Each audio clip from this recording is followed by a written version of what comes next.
while everyone else was just like locked inside binge watching old Friends episodes, you guys were having like the most productive 14 days of your existence. Hey everyone, today I'm super excited to be sitting down with Farmlink founders James and Aidan as they tell us about their journey from college students to Congressional Medal of Honor winners.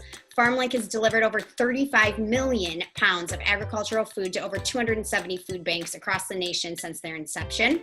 They have since expanded to Mexico and have been one of the first steady food donation groups for indigenous communities such as Navajo Nation. Before we dive in with these amazing individuals, a quick reminder, as always, any and all opinions and views shared by hosts and guests on this podcast are the speaker's own and do not represent the view of Primal Kitchen or its affiliates or parent company. Hi guys.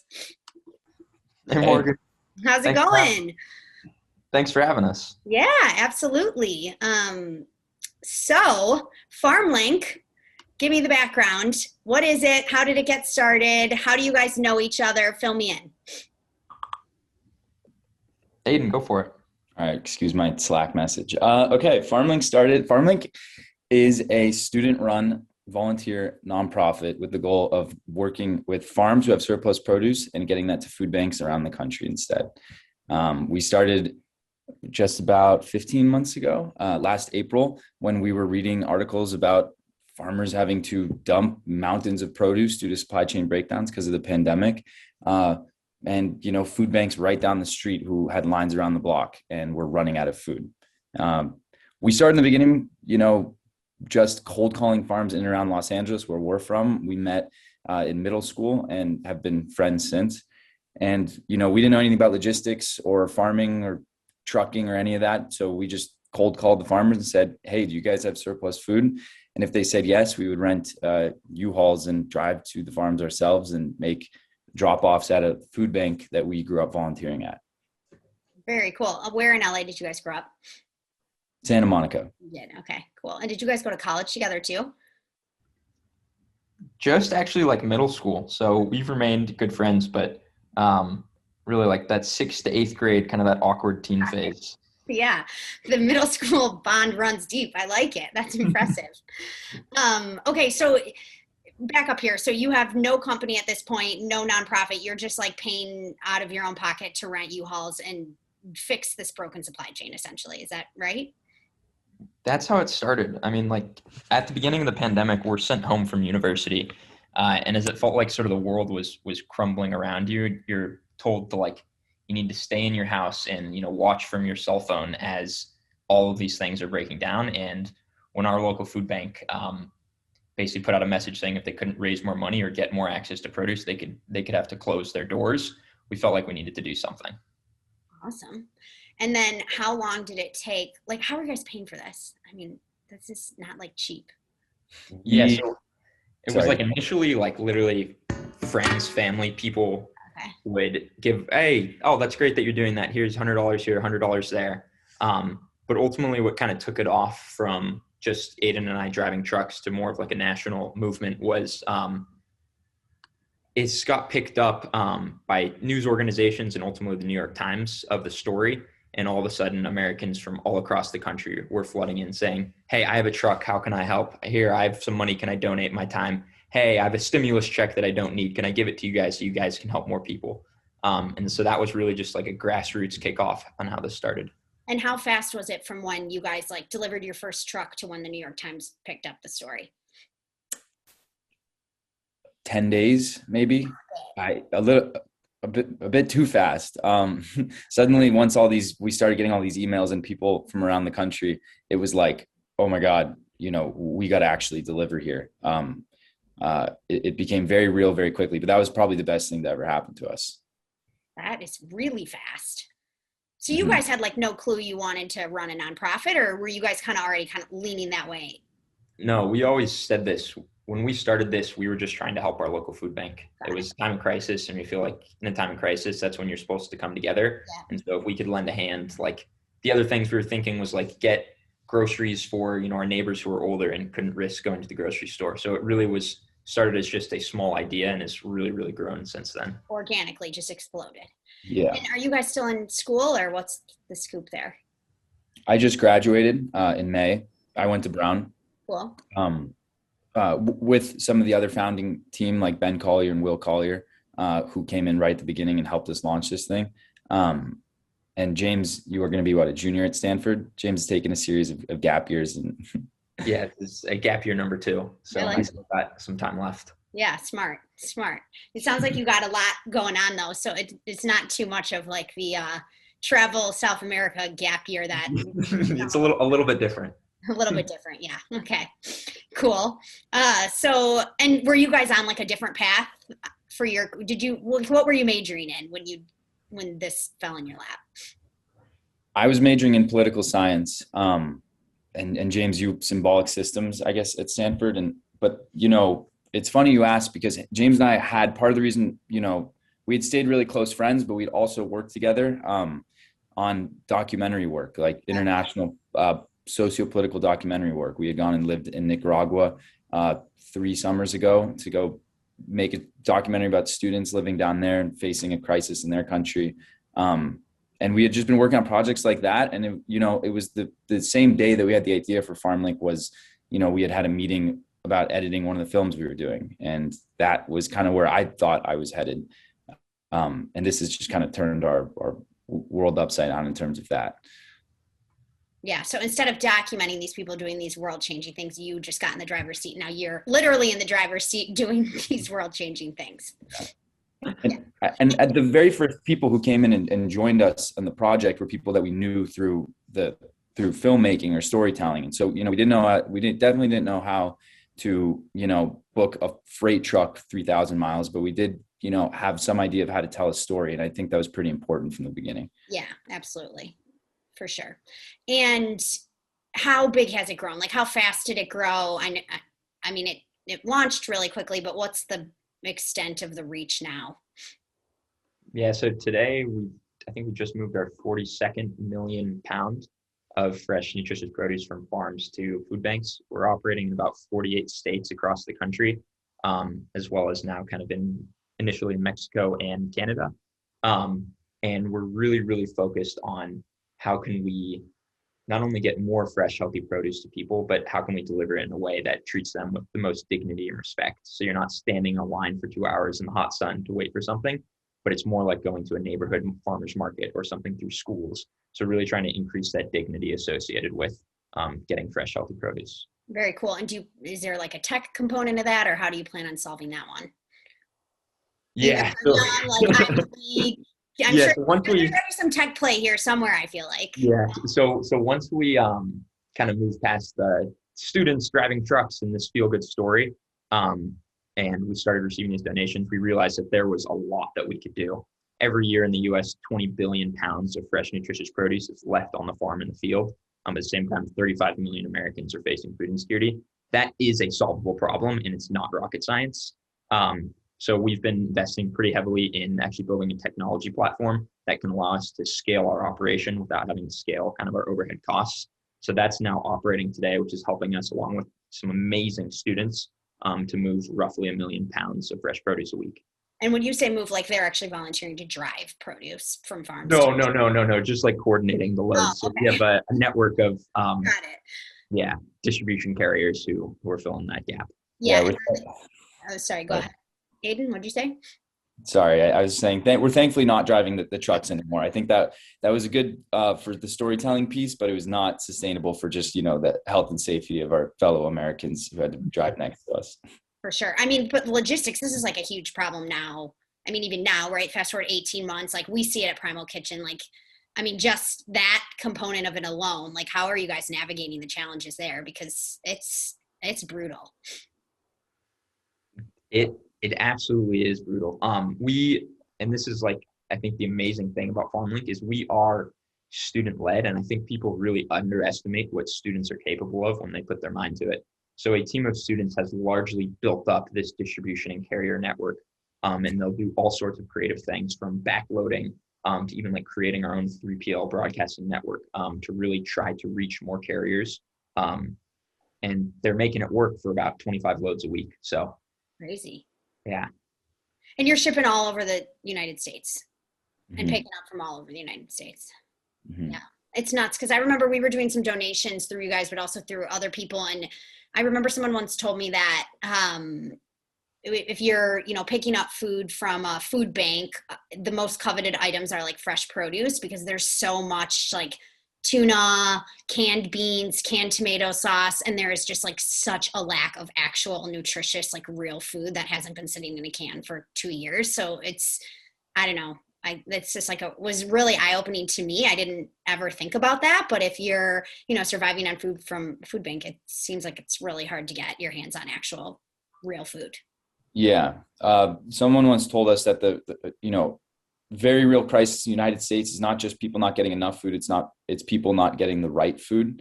So even if they can go to some institution that can send them home with a bag of stuff, if that's all like packaged, like Doritos and cookies and canned foods, that's, it's going to get them through, but it's not going to be the best way, like that their kids can be sent to school and learn and have energy throughout the day. And, that is something we're trying to pay attention to. There's a lot of people in this space who have been doing great things for a long time and are moving billions of pounds of food.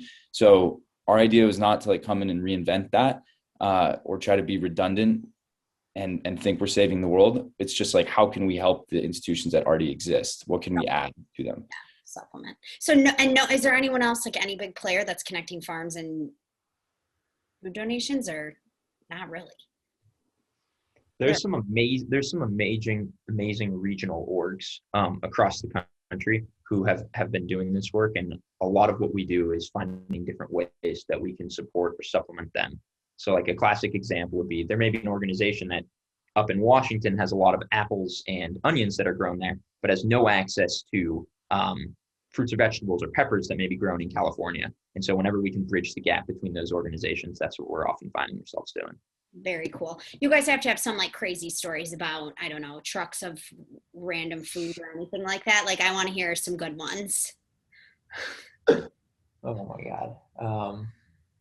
Early on, we coordinated a load of potatoes to come in from Idaho. And then James and I were going down to the food bank in Southern California to go meet that truck and help them unload, which when you have like the right tools takes like 25 minutes. Okay. But we didn't communicate. Like we were unclear in our directions. I think we bought pallets to send to them because the farmer didn't have pallets. And we were like, yeah, just throw them in, like however they fit. And they put in the pallets the wrong way. So such that when the truck got there, when we opened it, like the tools couldn't get under, like the pallet jacks couldn't get under them. And essentially then we had 40,000 pounds of potatoes that were just stuck there, like this immovable mass. And we spent the next like 3 hours like tying ropes around these boxes and then to other trucks and trying to drag them out. But then that would just spill 3,000 pounds of potatoes on the ground. So then we got buckets and we're loading it in there. And we just realized, oh my God, we really need to pay attention if we're to these people. This was a real low point, probably one of the lower points of our whole story here. You guys are like, we're fucked. Like we're just here. Yeah. We got them though. The situation was figured out, but it was like hours of like bucket loading potatoes into buckets. Yeah. Okay. And this was day what of the journey? This is early on, or? This was last week. Oh, okay. This is. No, I'm joking. This was like our second delivery or something like that. Okay. Yeah. Yeah. Those early lessons. Idaho potatoes. Yeah. Do you have any stories of the early days at Primal Kitchen? Oh yeah, for sure. I mean, I was just talking to Mark, like actually before this, and we were laughing about like, we had a period of time in 2016. So we like, you work really hard to get distribution on shelf for your product, and then you got to deliver. Otherwise, like someone is there at your ankles and they want to steal your shelf space, right? And so we had gotten all this distribution on our mayonnaise business, and we're like a year in, and we're in Whole Foods and like 3 regions, and we're, killing it. And our manufacturer called us and said they like couldn't make our mayonnaise. They were like, we don't know what's wrong. It's just not emulsifying. So we'll try again in a week. And we're like, okay. Meanwhile, we're operating accidentally just-in-time inventory at this point in our life because we keep upping our production runs, but we keep growing about that same amount. So every time we have a production run scheduled, we're like, oh, perfect, because we just ran out. So we can't wait to get this next production run in. So it was like that literally for I don't know, a year. It was great for cash flow, but for, you know, my own like sanity and level of anxiety, it was, you know, it was a bit touch and go, but we didn't really know any better. So it was fine. So the next week came, they tried to make the mayonnaise. It failed. It went down the drain. They couldn't get the emulsion right. Then like fast forward 3 weeks later, every time it would fail, it wasn't like, oh, just try again in the afternoon. The line time's booked, right? So you have to wait like a week or 2 weeks, whatever. So anyway, finally they figured it out and we could make mayonnaise again, but it took 4 weeks. It was so stressful. The weekend, we figured out how to make mayonnaise. They had to do it on the weekend. We had to pay for overtime staff. I ended up getting engaged that weekend. I came to work on Monday and I didn't purposely answer my phone when I was driving to the Malibu Chamber of Commerce where our office was, because I wanted to tell Mark in person, because that's how like invested we were in this. So he's calling me like, what's the deal? Did we make mayonnaise yesterday? I'm pressing ignore. I get to the Malibu Chamber of Commerce. We were like in our makeshift kitchen in the office. And he's like, so? And I was like, we made mayonnaise and I'm fucking engaged. And then we both just started crying. Like, I mean, Mark would be embarrassed if I told you guys this, but we were like crying in the kitchen, like both of us, like tears just running down our face. Like, he's like, I'm so happy for you. And I'm so happy we're making mayonnaise again. Like, we're not going to have to like, you know, file for bankruptcy and shut the company down or something like that. So yeah, I mean, for sure, the early days, and look, even today, there's like so many challenges running a business right now that I think, yeah, we've all been there. How long after getting engaged, how many minutes did it take after getting proposed to, did you start thinking about mayonnaise again? Oh, I already knew that day that we had successfully made mayonnaise, so I could like put that out of mind and enjoy the full present moment, but it was pretty all consuming for a while. Yeah. It was a good Incredible. It all worked out. Yeah. No, we've had lots of those, but I say like, I think those are champagne problems, right? Like, because if you could get the potatoes to wherever you were in LA, like at least you solved the hard part of the challenge. And so for you guys, what's like the vision then for Farmlink? Where do you want to go with this thing? Yeah, we kind of want to go back to, I think, like really the center of how we started this, which is around a problem. And I think, like I said earlier, 20 billion pounds a year of fresh, nutritious produce just here in the United States is going to waste at the farm level. That produce has the potential to increase access in food deserts to communities that wouldn't otherwise have access to this fresh produce. And we feel like we can create this link. And so Farmlink, that's why we're focused as much as we can on getting as much healthy produce as possible to these families in need.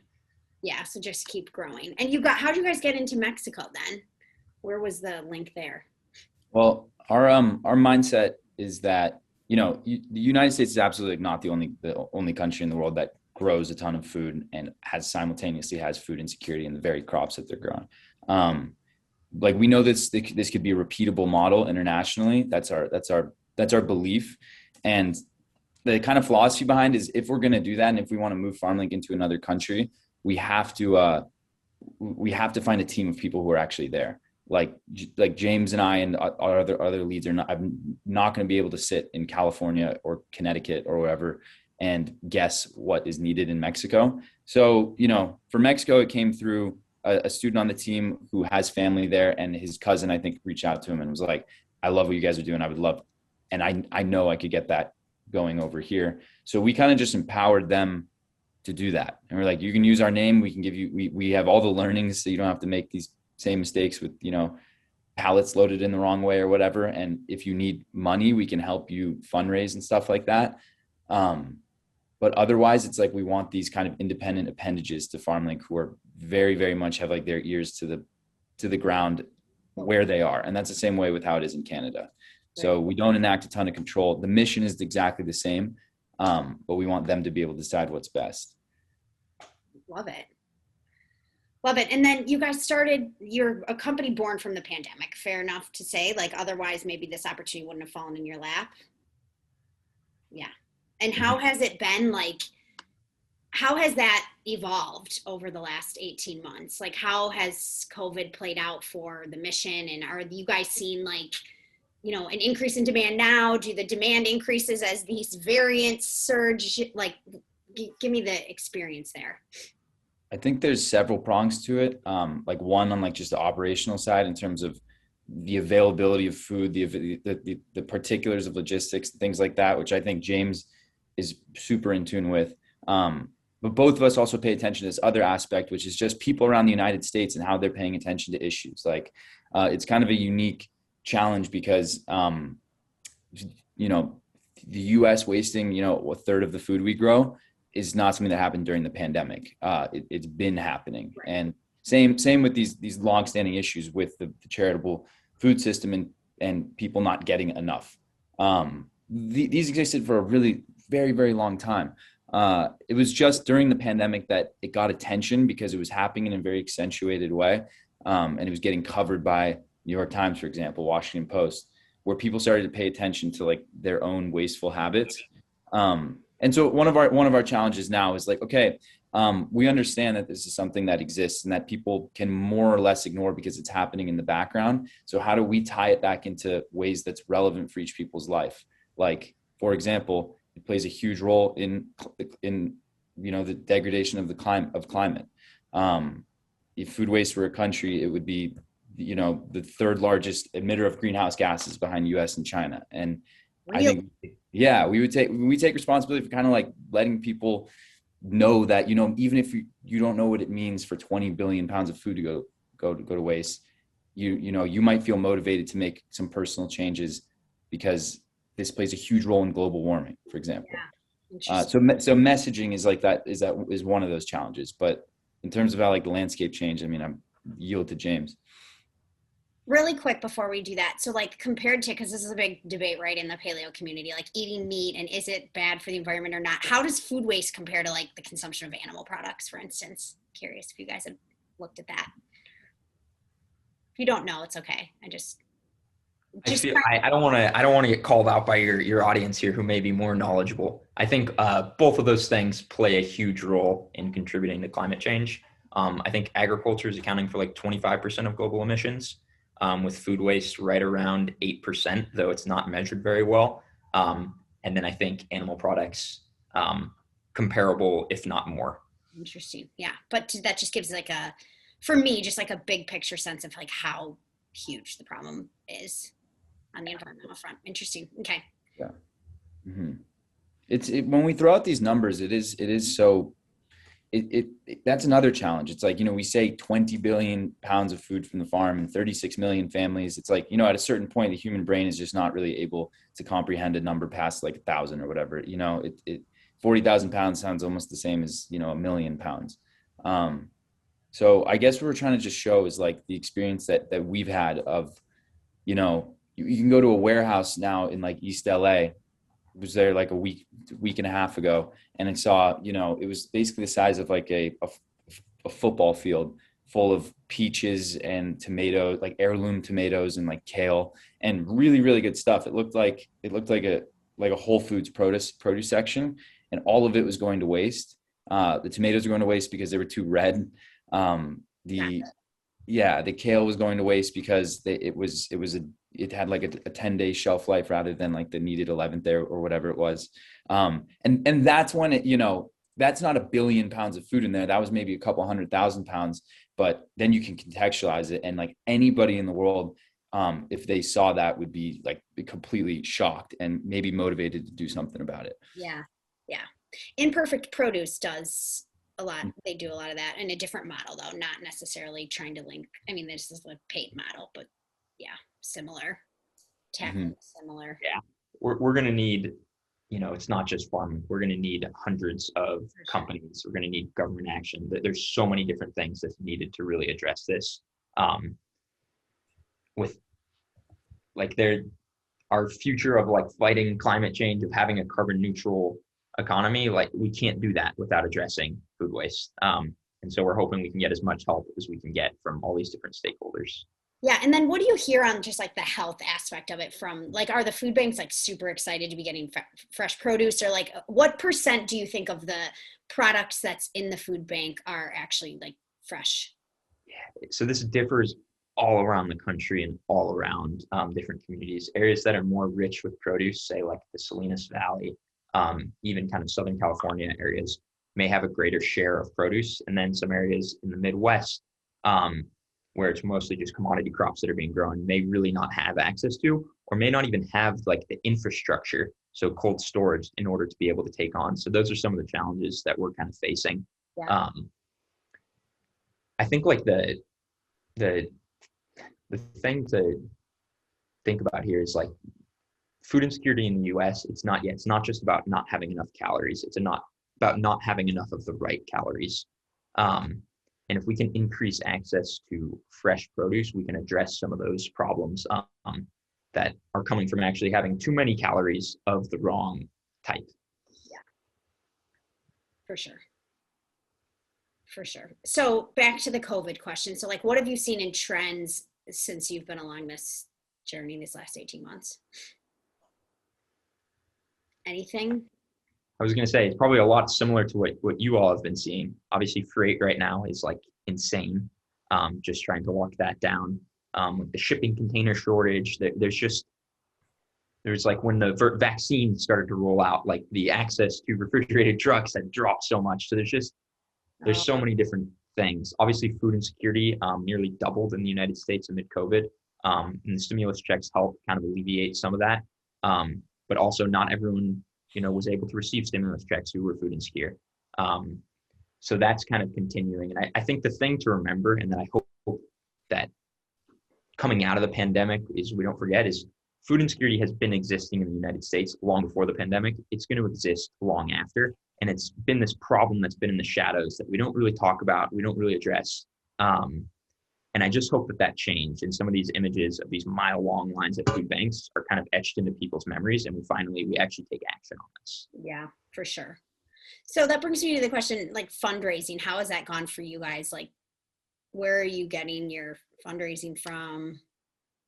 How much of your time are you spending on that? So our first, I think $1 million came from basically all natural donations, meaning people around the country who were like, I want to give you $20, $100. We saw anything from people sending us monthly donations of like, recurring of $10 to, like kids who had like a farm stand and were selling flowers, and then they mailed us like $1,000 in cash. So that was, the first couple months, entirely natural donations. And then what, just like throw a website up and overnight, or what do you guys do? Yeah, we threw a website up overnight. We couldn't accept, we needed to get like people Shopify or something. What'd you guys? We put up Wix, and then in order to actually get donations, we needed to be a registered 501c3, and that takes a long time. Okay. So what we did is James called around to different organizations, nonprofits in Southern California, asking if any of them could sponsor us. And this food bank called Food Finders, which has been around for decades, they actually trusted us. They were like, you guys are students and you want to do what? But they said, okay, sure. Yeah, we'll sponsor you. And we became kind of like this, financially this subsidiary of Food Finders. And, that's why we were able to launch and collect donations. Oh, very cool. Within the first 2 weeks. It's crazy. Mm-hmm. Yeah. While everyone else was just like locked inside, binge watching old Friends episodes, you guys were having like the most productive 14 days of your existence, it seems like. It then took us. Sorry. To say it was such a weird time just because we also still had like online school and stuff. So it would be like you're on mute on Zoom, like on hold with a farmer while you're like slacking Aidan. And it's just definitely is a interesting time. Yeah. Do you think, I just think, I'm kind of like baiting the question here, but I'm just curious how you guys think this experience of launching something, incongruently with COVID, like played into your experience of COVID. This is something we've talked about actually with kind of our whole team. So for our team right now, we're about 100 students from all across the country. And when people came on, right, you were removed from your communities. You weren't able to see oftentimes your family, your friends, or anything. And so this sort of became this like online community. And that has like been inextricably tied to, I think, our experience with COVID, where hundreds of students who've never met each other are kind of going through this thing together, and you're watching the news and you're navigating this thing, and your community is kind of this group of people that are helping. I think that's something I always now think about, is like people joined Farmlink for the mission, but we have people who 15 months later are still volunteering for the team. They're staying for the community and for the people that are around them. And I think one takeaway is that you can create that virtually, which is amazing. Yeah. What do you think, Aidan? Aidan, what do you think?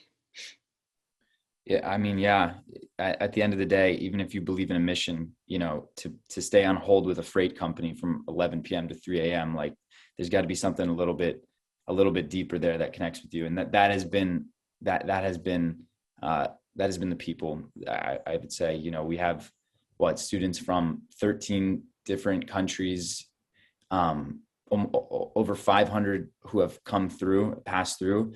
And I think if anything, whether they stayed for 6 months or if they stayed for, if they've been here since the beginning, that they leave with some kind of new sense of agency of like what they can do. And that's been, and I'm only saying that because that's the way I feel about it myself as well, is, we don't really want to ask people for like their, some big resume or like job experience. And you don't need to have this like big history in freight or logistics or anything. We kind of just want to know that you believe and you want to make a difference, and you're fed up with not feeling like you can do anything. And so we have people come on the team who are like high schoolers, and they are booking trucks, or, they're calling and talking, making relationships with farmers that ends up leading to 2 million pounds of produce moved. And it's like, that is just such a dream and such a departure from growing up when I felt like I would go volunteer. I wasn't making enough of an impact. We wanted to like really give agency to do that. And and we were only really able to do that through the virtual setting, which is kind of crazy. Otherwise we don't know 500 people. We could have never gotten all those people in one space doing this work. Yeah, that's crazy. I would think just like in the times such as COVID, to be like taking action on something positive would have really shifted your COVID experience, like much more than someone who is stuck, not taking action, consuming a lot of media. It can be like a very, negative kind of downward spiral of just the, inability to take action. I feel like your ability to take action is awesome. And that's an interesting insight on like volunteering and not really feeling like you made a difference. I think that's very, similar to my experience at Primal Kitchen, and people who joined us at the beginning are very like, and still today, right? Like very mission oriented, and also really like enjoy the entrepreneurial environment where they feel like they have agency over what they're doing in their day and are able to actually like make a difference. I think that's just like two components for success. So what's your biggest problem? Is it like not enough volunteers? Is it there's too much food and not enough food banks? Are there too many food banks and not enough food? Like, I'm curious, what does the world need more of? Yeah, it's so funny because there's, like, I'm sure you guys feel, there's always things that are popping up that, instantly become the priority. But I think if there's like a recurring thing, is that this area just needs more investment. We need more, like, not just Farmlink, but like just getting fresh, healthy produce to people in general. We need more infrastructure. We need more cold storage. We need more transportation. Like, hopefully there's some government actions where you can get tax credits for companies who are supporting initiatives like this to reduce their waste to zero. I think, like, more than anything, we say that like the crisis of food insecurity in the United States is a crisis of indifference from everyone else. And I think more than anything, if people can actually take action here, this is a solvable problem. Interesting. And the amazing thing to add on to that, though, that we've learned is that, I don't know, just being a young person, like the how the world worked behind the scenes always felt very like static to me, or that, if you wanted to, make a change in a supply chain, it was, you had to, it was like, where did you even start? I mean, how do you work with this big company? The food just comes from them and that's the way they do it. We've learned immensely, like, it really comes down to like getting the right person on the phone who, and kind of telling them why we care and maybe how this can help not just them, but a bunch of other people too. And then just the decision of that, maybe one person who's sitting in the right seat can have like profound impact. And that's been something that's motivating, because when you try to think of the fact that we need more government policy, we need more policy change and cold storage and transportation and more money. It's like, that's overwhelming and you don't even know where to begin. So like, just begin where you can, and it can really all spawn from just one conversation with the right person. Yeah. And so for people listening who like want to get involved, what can they do to help you guys? If you go to farmlinkproject.org, whether you wanted to volunteer, whether you wanted to support your local community, whether you didn't have time, but you wanted to provide some money, where I think $1 can now provide almost 20 meals to families in need. All of those things are incredibly helpful. And I think one other thing that we sort of just started is, if people are interested, is even just offsetting your carbon emissions. So we launched a program where people can offset their carbon emissions from like kind of your daily life. So that helps the environment. And with every offset that happens, we can get nearly 100 meals to families in need as well. So kind of a dual benefit there. And just really just like any small action, like whether this is just like, going down to your local soup kitchen and seeing if they need any support, like everything counts. And I think the first step is just taking action. And over the long run, I think those little things really add up. Yeah. Very cool. You guys seem like, I'm just curious from an entrepreneur standpoint, you seem like such young, smart, entrepreneurial guys. So what tools are you using? You've mentioned Slack now multiple times, and we're on Basecamp at Primal Kitchen, and I'm like ready to call my senior leadership team and be like, all right, so we got to get on Slack. Like, it's time to get off Basecamp. So what are you guys using to manage this? What are the most important tools? We're sponsored by Slack and Zoom. Yeah. I mean, that's the, our office for the whole time has been this Slack channel with hundreds of people in it. And then we run all of our meetings through Zoom.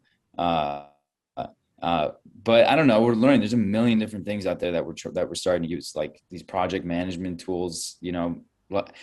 I think I'll speak for James too. Like neither of our strong suits has been organization historically. So one way was we've just brought in like people, like we've just been lucky enough to work with people who are incredible at organization and communication. But whether you're talking like Asana or like Monday.com or Miro for like brainstorming ideas, all centered through Zoom and Slack for communication. That's the way we've done everything. And I hope all those companies send us checks now that I mentioned them. Send them a recording and see what they can do. And Primal Kitchen sponsors you guys, don't we? Primal Kitchen has been one of our best supporters, and it is amazing the reactions when this product is distributed. Like, this is part of the thing we talk about of changing the narrative of what it means to be getting food from community-based organizations. So rather than getting that dented can of soup, when you're getting fresh product from Primal Kitchen alongside this fresh produce, that is a game changer. And it's not just about that food or that like sauce or whatever it is that provided. It's about a narrative that's just changing the concept of like what this means. We're like, you're not getting America's seconds. You're getting some of the best nutritious product that's going to take care of you and your family. When organizations like Primal Kitchen step up to do things like that, it has ripple effects far past just the nutrition that's provided. Yeah. I think also just like, mentally to feel, it's got to feel like, a dented can of soup makes you really feel like you're getting. Yeah. That's the exact language we would use. And I know we talk in like poundage when we're talking about our progress, but that's really not reflective of how we think about if we're doing the right thing or not. 40 million pounds, that could be 40 million pounds of like potatoes. Like, is that going to really help people? Or like kale, when, a vast majority of the people we're giving the food to have never used kale in recipes before. So it might not be the most helpful. When we get these Primal Kitchen donations and we can send them to places in addition to some of these other foods and like raw materials that we have, like, you just make it a more complete experience, and you're sending people home maybe with something that they can really really, really seriously enjoy, not just use for sustenance. Yeah, I love that. That makes me happy to hear. Okay, so can you tell everyone what the Congressional Medal of Honor is and how you guys got, nominated for that? Yeah, so it's the Congressional Medal of Honor Society's service award. And basically what this is that the military winners of the recipients of the Congressional Medal of Honor for acts of valor on the battlefield, every year they put on something where they do a nationwide search to look for individuals who they feel like have embodied kind of their spirit of what they did, and to try to show that, the military isn't the only way to serve. And when they started conducting that nationwide search, somehow Farmlink came up, and really then we just kind of followed this months long process of them reviewing these applicants, and ultimately the living members of who hold a Congressional Medal of Honor make a decision. And we were fortunate enough to receive that honor. Very cool. And when did you guys find out about that? March. Yeah, March. The first, we heard from them initially in August. So a year, basically probably exactly a year ago. And we were like, that's so cool that we're being considered. But then we pretty much forgot about it, because it was like, that's not going to happen. But then as we got closer and closer, potatoes in the driveway, we yeah.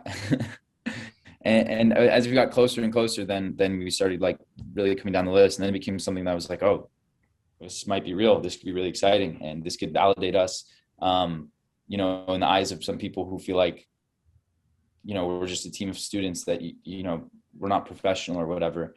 And it could also be something that motivates the whole team, which I think it did. Cool. Very cool. Who's inspiring you guys these days? What people in the world, what books, what podcasts? Oh my goodness. What TikTokers? Everyone your age is doing TikTok, am I right? There's so much. And I think it depends on the category. There's this book called Multipliers. I don't know if you're familiar with it there. Hey, look at that.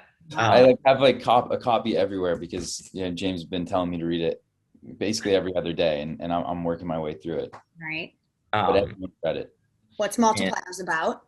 So Multipliers is it's about this idea that kind of what the best leaders do is they use their intelligence to try to amplify the intelligence of others.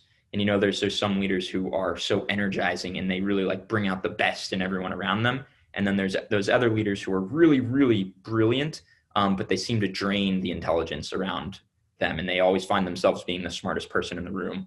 And that's not an accident. And we've been kind of using this multiplier idea as kind of a creed for our organization, and all of these students who are now kind of first time, they're leading teams of 10 people that they've never led before. And kind of using that of your job as a leader is to amplify your teammate and help them succeed.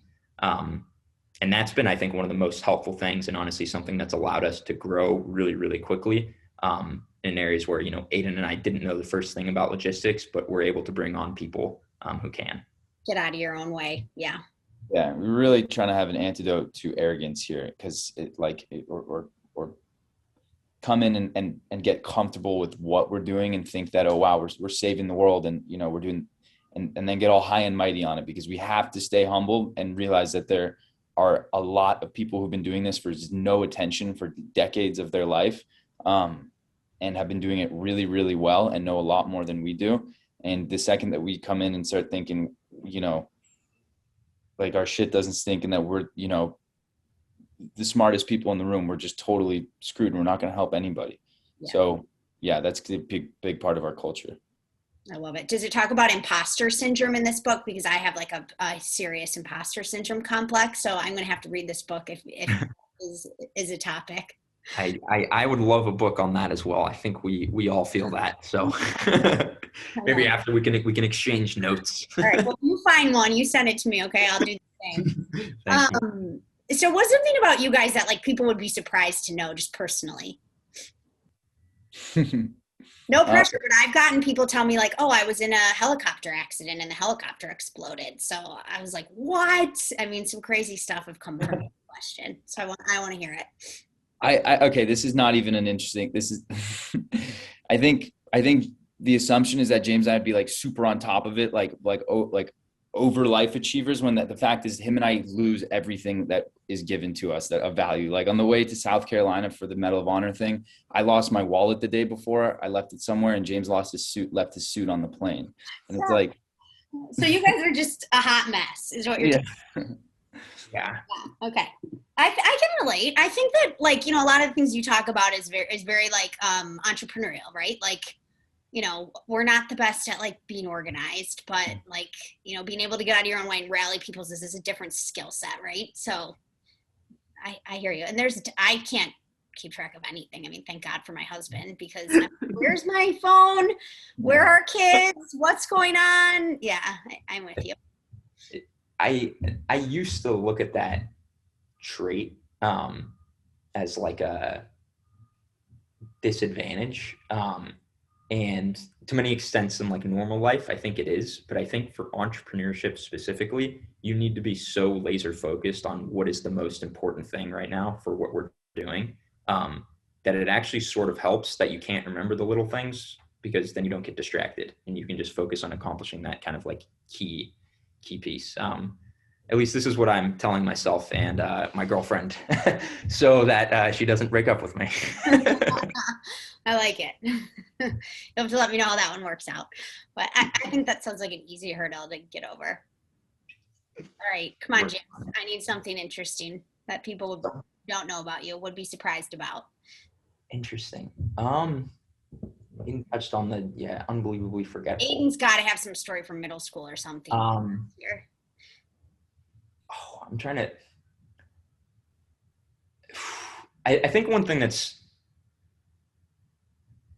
just like very, very random, but is sort of like tied to this, is like Aidan and I did this documentary work in Nicaragua about 3 years ago, kind of covering students who were our age and who, in the face of an overwhelming government response of repression, where they were actually, kidnapping students and having them disappear. And students were fighting back and taking control of their universities and erecting barricades. That like seeing those students and seeing that they kind of took action into their own hands and trying to determine their own fate and kind of the future of their country was a very, kind of crazy thing you experience, like as just graduated out of high school, hadn't gone to university yet. And so we're kind of there with those students. But I think that ties to like our belief that students are capable of a lot more than they realize and a lot more than society realizes. And then it's just about kind of taking action. Helped us be scrappy too. We could like, I did like yard work to make money, and James did like all sorts of random things, like filming videos for real estate agents, stuff like that, to raise money so we could buy bulletproof vests and buy like camera equipment that we needed to get down there because we wanted to tell the story. We printed out fake press passes, which was the only way we got into the country. I think I'm incriminating myself right now. Maybe don't publish that part of the podcast. Hoping we can return to Nicaragua. We got them like laminated at Kinko's and and we told our parents we were going on a surf trip, and then we went for 2 months. They found out while we were there that it was absolutely not a surf trip. But we came back after meeting kids our age who were like literally very literally risking their lives for something that they believed in. And when we came back to sunny Santa Monica, it was an extremely impactful experience for both of us to just think about our lives a little bit differently. And in terms of what we came away from that actual situation and what's still happening in that country is something that's really, really personal to us. And it wasn't just this sojourn for our growth to just leave and come back safely home. I think we have our own personal thoughts on what that meant for us, but I think it was one of the biggest things that either of us have ever done in our lives. Yeah, I'd say. So you told your parents you were going on a surf trip and you guys went and filmed this documentary and they didn't know. They knew once we were there, Okay. and they were so mad, but that was kind of the idea was, we want to do this. I think this is an important story to tell. Like this, it aligns with our values, and we've been making movies together since we were younger, and like now we really want to be able to do something good with that like skill and passion for it. And kind of, we love you guys, and we know you support us, and please don't kick us out of your houses, but we're gonna go do it like no matter what. And that was kind of the same thing with Farmlink too. Was you don't always get, a lot of times when you start something that sounds a little bit out there, you usually just get concern from the people around you, whether that be your parents or like your girlfriend or your spouse or whatever. It's usually like, are you sure you want to do that? And I think a huge part of it is just like the stubbornness to say, I'm quite sure I at least want to try. Yeah, I read Matthew McConaughey's Green Lights. Did you guys, either of you read that book? Yeah, I loved, there's a scene in there. He had like, you should read it. He had like a crazy upbringing, but where he decides he wants to be an actor and he tells his like tough Texas dad, and his dad was like very quiet. He was expecting like, the typical response, right? Like, that's a horrible idea. What are you, like, crazy? No, like, we're from Texas, like, go get some regular job or something.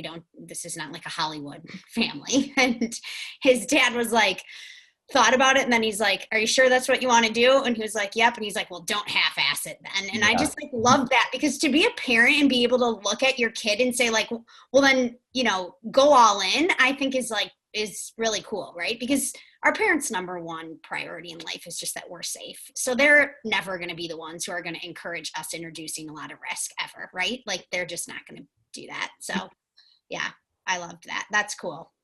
And your parents, I assume you guys have like very supportive families now for Farmlink, or are the families all involved? They're the best. They're been helping brothers, sisters, parents, cousins. Everyone has really, played an amazing role in this. We feel really fortunate to have their support. Yeah.